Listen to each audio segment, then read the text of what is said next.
The Johnsky is a YouTube channel run by and run for people over the age of 13. People under the age of 13 should click off of this video right now, or watch with a parent or guardian. Viewer discretion is advised. You don't scare me! Mills is freaking Englishman. My name is King Prime. Welcome back to another video here on the YouTube channel.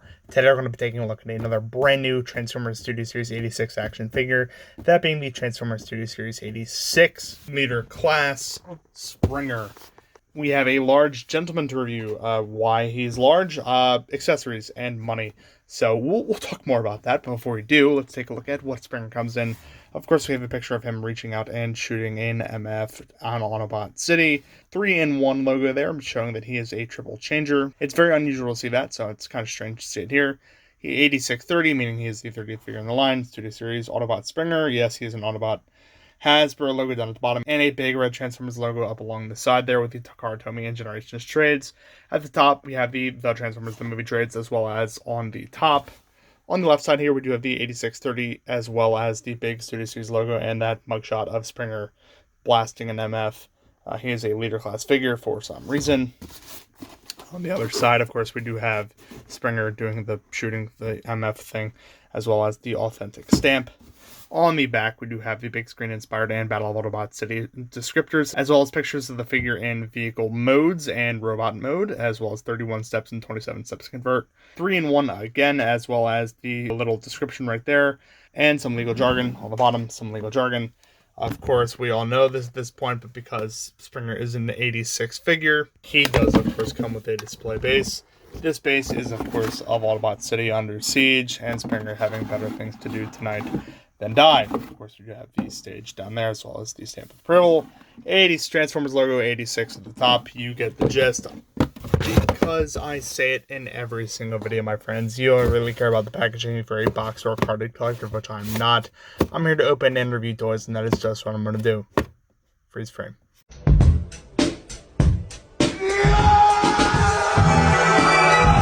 Freeze frame on freeze, and here is Springer out of the packaging. But before we take a look at him, let's take a look at what he comes with. And oh my, does he come with stuff. First off, as you might have noticed, let's start from the front at least. He does come with the two pistols or rifle things that he came with during his siege, and I believe during his Wreckers release. These are, of course, just two blasters that can form into one blaster, kind of, like a pseudo Evo fusion gimmick, but I'm not a fan of these. Of course, Springer can hold them like so. They're just normal size blasters, so if you want to give them to any one of your other Transformers figures, you can, but of course, Springer can hold them, and of course, if you don't want him to hold them like this, he can hold them like that, and that can become a rifle that he can hold with two hands, like so.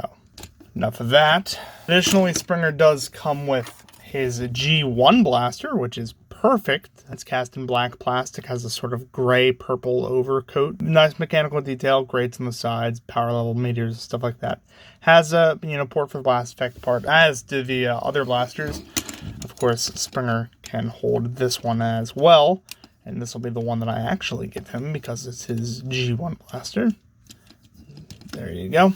Springer does also come with a melee weapon or two. Of course, he does come with his sword that he it's his propeller sword. This is the actual sword for the propellers in the helicopter mode, but this is just that thing, but painted nicely. Of course, Springer can also hold these as well, one in each hand, like this. Obviously, I prefer the big-ass anime Guts Berserk sword. This one is fine, but, I mean, come on. You see this and you think I'm not going to display it with this? You're insane. He does also have this hammer here with the outline for the Wreckers logo on it. This is an infamous meme in the community at this point, because why this was included in this set, I have no idea. He didn't use this in the movie. He might have had it in the comics or an obscure reference to some other incarnation of Springer that has existed in the past, but to my knowledge, I have no clue what this is. This thing is useless to me, and it's solely existing to drive up the price.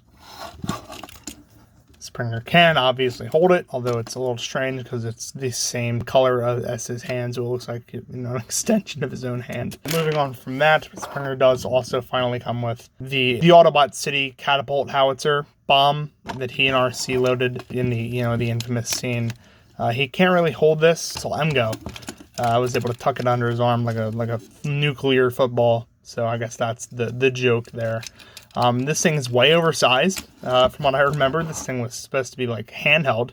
But this is a tactical nuke. This thing is freaking huge. There's no way if they had artillery pieces of this size on Autobot City, there's no way the Autobots would have lost that battle. There would have been a clean sweep that had nuked Megatron from fucking orbit.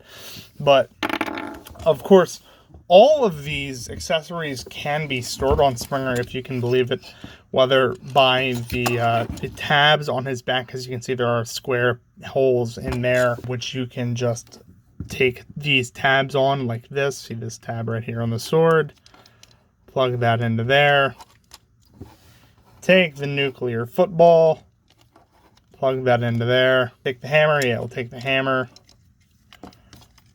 plug that right there, come around to his front, we're gonna give him his sword, we're gonna give him his G1 gun, and we're going to take the siege blasters, put them on the holes on his arms, and there you go. You have Springer completely armed to the teeth with every single thing he has, and it doesn't really work because it adds like 20 pounds to this figure.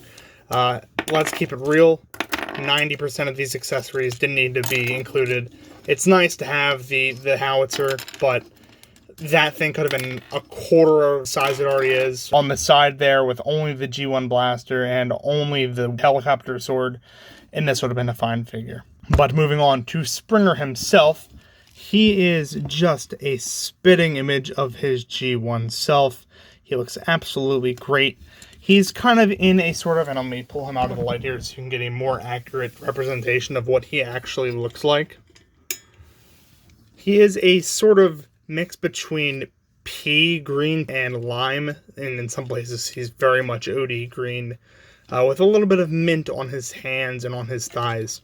But other than that, you know, he looks exactly like you'd think he would. He's a lot lighter of a shade of like OD in the light than the Siege release and of course the Wreckers release. Getting in close, obviously his head sculpt is fantastic. He has very subtle, but they're there teal blue eyes that we are used to with these newer style G1 figures. The side of his head is painted with those dark green pieces with those yellow spots, which are the same color as his forearms, as you can see there. His hubcaps are painted a traditional forest green, which is very nice. Same on the other side right there. Some mechanical detailing, of course, going all the way down. His calves are, of course, just standard gray, and so are his feet. And the hubcaps for his leg tires, and that is that. The one detail that I will mention here is that Springer actually has an arm blaster. If you are to unfold this piece, spin out the arm, and then rotate the entire assembly around, you can then flip out this little piece right here. And he has a little arm blaster. I think I remember this from the movie. To be quite honest, I actually don't. I guess I'm just a fake fan and can't remember the 86 film as well as I thought I did. But I don't remember this thing, man. I'm sorry. It's just completely not in my memory. It's only on his right arm. So there's, you know, he can't dual wield wrist blasters, but he can pose pretty well. And to zoom back in to do some of that, he does have a ball joint at the head, which is very understated because of the squarey nature of how his jaw is kind of squared off on the bottom there. But it is ball joint, as you can see.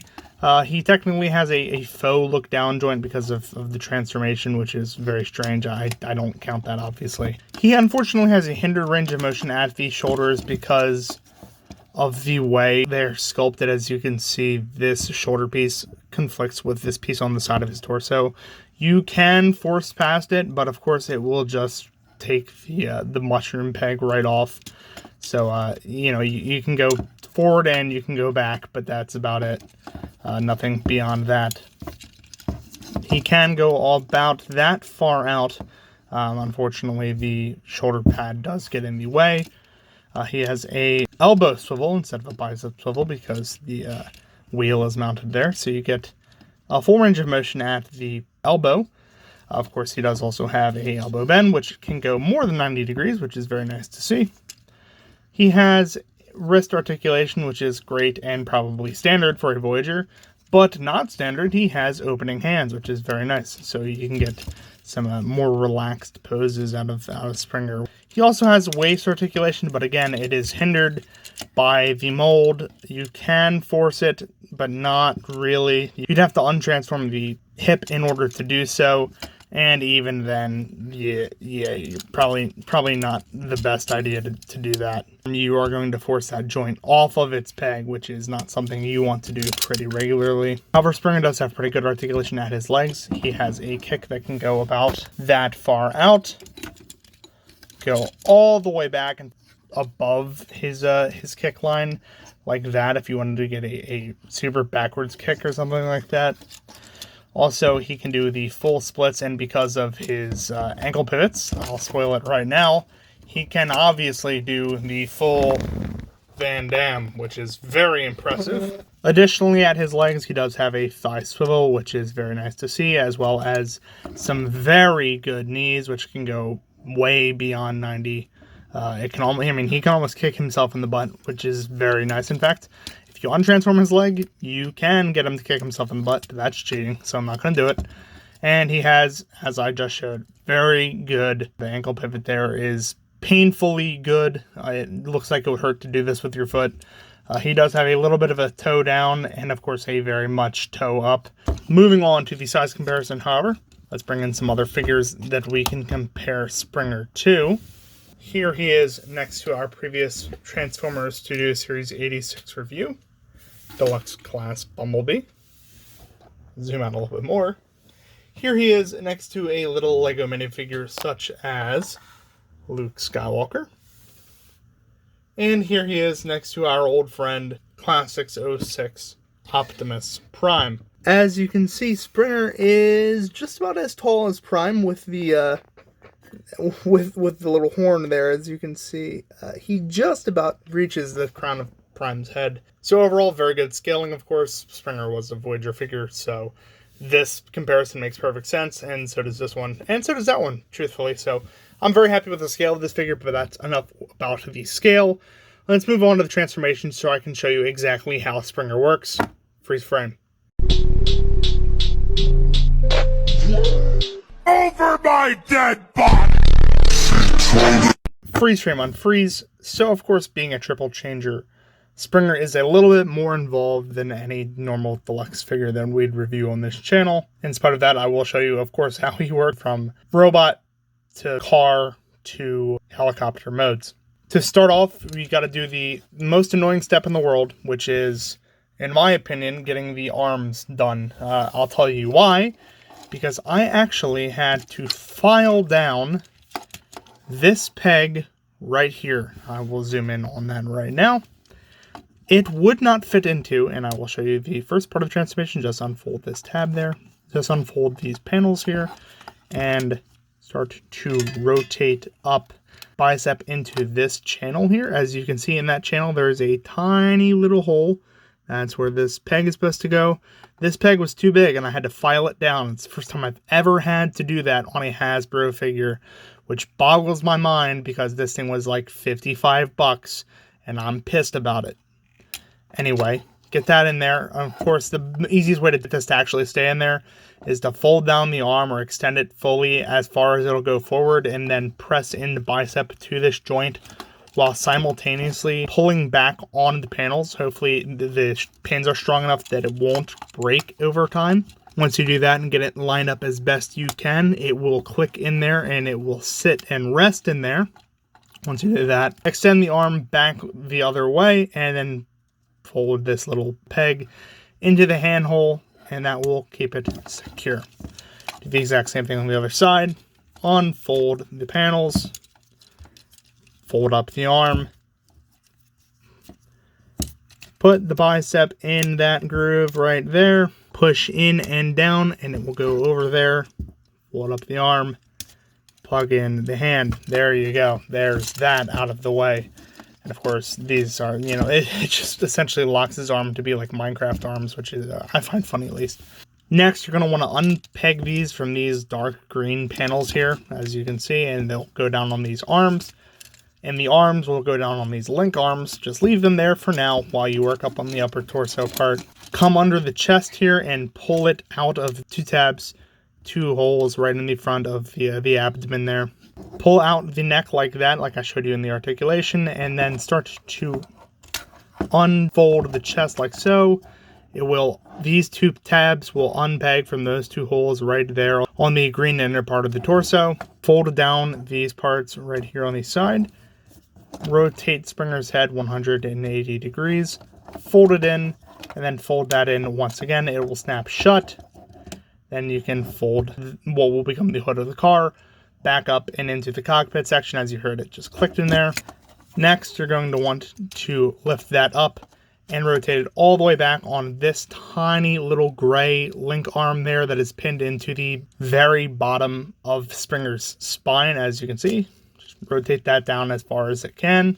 And then once you do that, you can take the arms and pull them back up. As you can see, this little green part right under this little tab here and inside of the wheel channel. Additionally, this little tab on the inside of the link arm will go right into that little hole right there on the inside of the hood. Tab that in. Tab that in. And essentially the front end of the car is complete. Come around to the legs now. They're far simpler than one would think.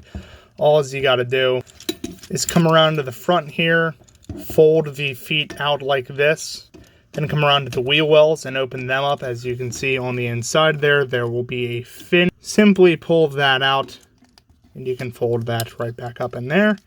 Do the exact same thing on the other side. Fold that fin up, fold the panel down. Then, as you can see, there is a piece in here that extends that is connected to the thighs. This is another link arm with a pin that you're going to unfold and spin the back half of the vehicle and aim the heel spur right into a tiny little grated section of the top of the vehicle right here. And it'll just slide right in there. And it should, if everything is proper, just rest in there. It doesn't pin in or anything or tab in. Do the exact same thing on the other side. Fold that up. Guide that into the hole. Come back around. And the legs will tab together. As you can see, there is interlocking teeth down here. One of which I have many, many problems with. And I'll talk a little bit more about that in my final thoughts. If things aren't lining up, take your thumb, put it right on top of Springer's crotch, and take your 2 fingers, put them on top of the feet, and then squish down. But once you have that all put together, just fold down this part of the backpack onto the feet. As you can see, there is a tiny little gap in there where those tabs that you can see coming down should slot into the feet, and they do, just not very well. It's a pain in the ass, it's not anything that we are doing wrong. It's just a matter of the tolerances. Similarly, these green parts will just rest on this slope here on the back of the vehicle. And these little gray nubs will rest into these cutouts right here and right here. It will be a pain in the ass, but that is essentially Springer in his vehicle mode, or at least his first vehicle mode. It's a green car. And it's very strange looking, as most things in the G1 movie were. And in typical King Prime fashion, I forgot to mention that you can, in fact, store everything on the vehicle mode once it is transformed, similar to the robot mode. To bring in some others for comparison here is the previous review, Bumblebee. Here is a little Lego minifigure, such as Luke Skywalker. And here he is next to Optimus Prime. For the first time on channel history, a Voyager class has outclassed Optimus. I think that, yep, Springer's got Prime beat just by a little bit, which is very funny to see. But clearing these guys out of here for a second, let's keep it going because we are not done yet. To transform Springer from his car mode into his helicopter mode, simply just undo that last step of the transformation. go down to the legs, unfold them as best you can. Just get them out of the way, and then let's move up to the arms real quick and do this. Untab the arms from that little hole that I talked about earlier on both sides and bring them down like so. Then come around to the arms, and just like I showed you before, bring them down like this into this configuration. Unfold these pants, spin it around over the top so that it can rest on top of the wheels, and then plug the fist back in and bring out this little side stabilizer here. Take the hip and unattach it so that the arm can properly come all the way down and rest at its most extended position there at the bottom. The exact same thing on the other side. Untab the hip, bring the link arm all the way down, come around to the side panel, fold it over the wheel so that it may rest. Plug the hand back in. Now that you have these two parts of the hips just kind of hanging out there down at the bottom of the assembly, you can start straightening out both sides. You're going to want to rotate the thigh so that the knee joints are facing down towards you, or towards the ground, I guess. Then untab the wheel panels like so. While you do that, come around to the bottom. The outside panels that have the feet will untab like so and can be rotated around to the either side of the vehicle, in which case the panels with the wheels and the fins can be fully extended. There is no harm in attaching them now. You can just tab, as you can see there are two teeth right there. It will stack one on top of the other. The exact same thing goes for the fins. As you can see, there's a tiny little peg right there and a hole right there. There's also teeth right in here that can come together. Once everything does, of course, it creates one cohesive unit going down the entire back of the vehicle. Come around to the side here, and as you can see, you might need to get the arms out of the way. Hold both of those side panels up towards the front of the vehicle, and then rotate the feet inwards so that they will cover up this giant gap over the thighs. The exact same thing on both sides. Now, they will just rest there at the front. Then you can bring back in the arms. As you can see, there are tabs on the side panels that will tab into these holes on the insides of the arms. There will also be tiny little cutouts in the arms. As you can see, there's a curve there to make way for this hinge that just simply rests. To get everything all aligned there, you can bring down the backpack once again. It will tab. The forwardmost tabs on the backpack will tab into those little slots on either side of the foot. And once you have everything lined up, you can bring these ventilation pieces down to either side of the backpack to make way for some parts forming. It's fine because it forms a weapon, so I don't care. Bring in the sword here, unfold the blade, just split it right down the middle. Bring it to either side. Fold either of these, I mean, it can really go either way. Fold the handles down, and of course, just plug in the blade like so. And there you have Springer in his helicopter mode. And nothing really much has changed, except he has a freaking helicopter blade on top of his face now that can spin freely, which is fun. To bring in some other people for comparison, here we have Springer next to 86 Bumblebee. Here he is next to a little Lego minifigure such as Luke Skywalker, and here he is next to Prime. He now has even more advantage over Prime as a vehicle in vehicle mode, which is hilarious. But, that's just the life of a triple changer, I guess. That's pretty much all I have to say about the vehicle modes as a whole. I have a lot more to say in my final thoughts, so let's move on to that. Freeze frame. Why they saying you ate a treat if you ain't eat a treat from... Did you eat... I'm gonna ask you again. Did you eat a treat from right here? No. Alright. Freeze frame, unfreeze. So overall, this figure is a mixed bag of tricks. On one hand, this thing looks absolutely phenomenal, but on the other hand, the price was so artificially inflated by all the accessories that it came with, and I've had a multitude of QC issues with this figure in its actual current state. It really pisses me off, honestly. As I stated earlier, I have an issue with this tab in particular. calf, there is a tiny little hairline stress mark on the bottom of that tab there. And this one is just straight up going to break at some point. I've seen it flex way far beyond its limit. And it is, you can even see the light through there. Yeah, that's not going to last very much longer. On a $55 figure, that's absolutely unacceptable. More than that, of course, as I already stated, the price of this thing was so artificially inflated by the multitude of accessories that it came with. It did not need all of this. It could have had this and been fine and stayed at the Voyager price point that it was set at during Siege. But for whatever reason now, it's a leader class in Studio Series 86, and there is no good excuse for it. I also had the QC issues on the arm during the transformation where the tab would not go in, and I had to shave it down. I'm pissed about that. This is the first time I've owned this mold. I never owned Siege, and I never owned the Wreck and Rule mold. However, from what I've heard, there are lots of other tolerance issues that have been solved, such as the ones with the calves untabbing. Luckily, it seems to be one of the ones that has been fixed and has a solid calf. However, where one issue was fixed, it seemed that 9 others appeared.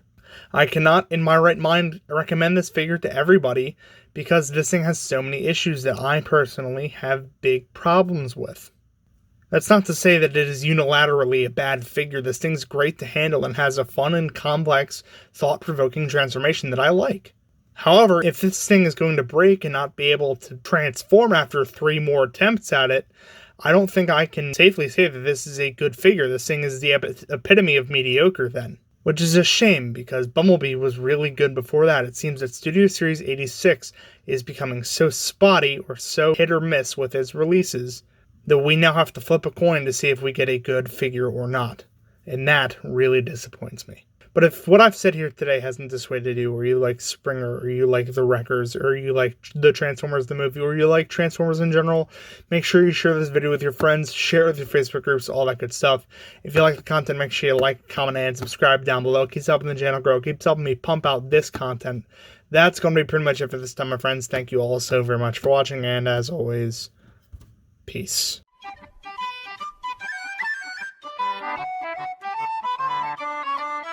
Oh!